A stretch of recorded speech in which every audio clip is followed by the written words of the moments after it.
The Scottish Highlands were lost in a suffocating gray mist. Lightning fractured the sky, revealing 3 figures standing on the edge of a jagged cliff. Macbeth gripped his sword hilt, his knuckles white against the dark metal. The figures spoke as one, their voices cutting through the wind. "Macbeth shall be king." He laughed, a sharp, hollow sound, and turned his back on them. But the words hung in the damp air, refusing to dissipate. He returned to the castle, with the weight of the prophecy etched into his stride. Inside, the stone corridors were silent, save for the rhythmic pacing of the queen. She stood by the empty throne, her gaze fixed on the seat as if it were already occupied. When Macbeth entered, she crossed the room in 2 strides and seized his arm.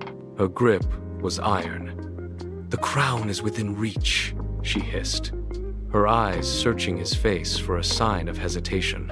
"Why wait for fate to act?" She pulled him closer, her breath shallow and sharp. The air in the hall grew thin. Macbeth looked at the throne, then back at her, the doubt in his eyes hardening into a cold, dangerous resolve. The path was set. The storm broke against the castle walls with a rhythmic, violent force. The king arrived seeking shelter, his presence filling the hall with a heavy, unsuspecting calm. The queen moved through the shadows with mechanical precision, her hands steady as she prepared the wine. She pressed the goblet into Macbeth's palm, her touch cold against his skin. He stared at the liquid, then turned toward the long, torchlit corridor. Each step he took echoed against the damp stone, a hollow sound that seemed to mock his resolve. He reached the heavy oak door and paused, his hand hovering over the iron latch.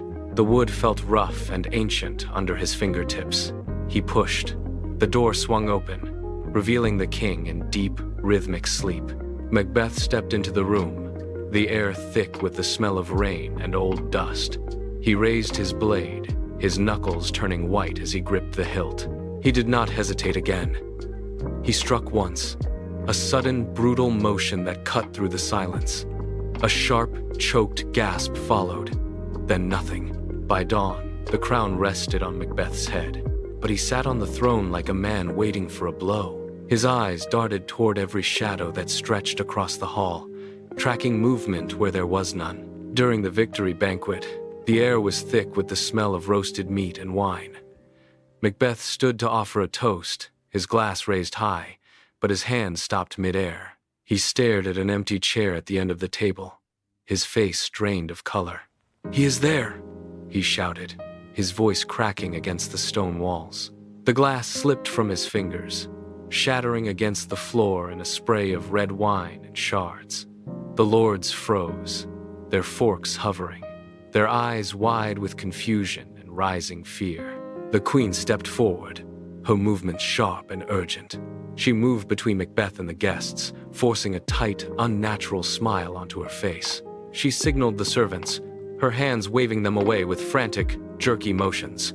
"The king is unwell," she announced, her voice strained. She dismissed the court. The guests retreated, their footsteps hurried, leaving the hall in a heavy, suffocating silence. Macbeth remained standing, his hands gripping the back of the empty chair.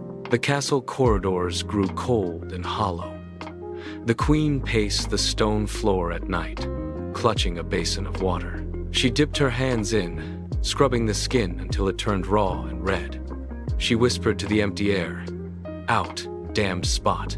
Macbeth stopped sleeping entirely. He ordered guards to patrol every entrance, his paranoia turning into a weapon. He struck down anyone who whispered of treason, leaving the court in a state of terrified silence. The kingdom turned against him. Armies gathered at the border, their banners visible from the high battlements.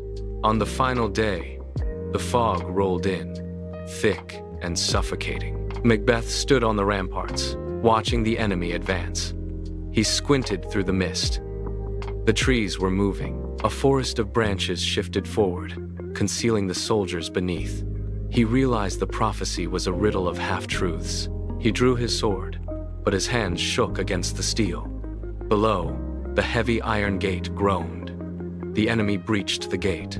The roar of the battle faded into a dull hum. Macbeth stood alone in the center of the courtyard, He looked down at a polished shield lying discarded in the dirt. His own reflection stared back, distorted by the metal. The crown sat heavy on his head, a cold circle of gold that seemed to pull his brow toward the earth. He traced the rim with a trembling finger, feeling the weight that had crushed his spirit. He had traded his honor for this, and now the price was due. The blood he had spilled to claim the throne did not stain his hands anymore. It had seeped inward. It had burned away everything that made him human. He did not reach for his sword. He did not look for an escape. He stood still as the shadows of the enemy closed in around him. The crown was his, and it was his tomb. He closed his eyes, finally understanding that a crown won through blood does not burn the head, it burns the soul.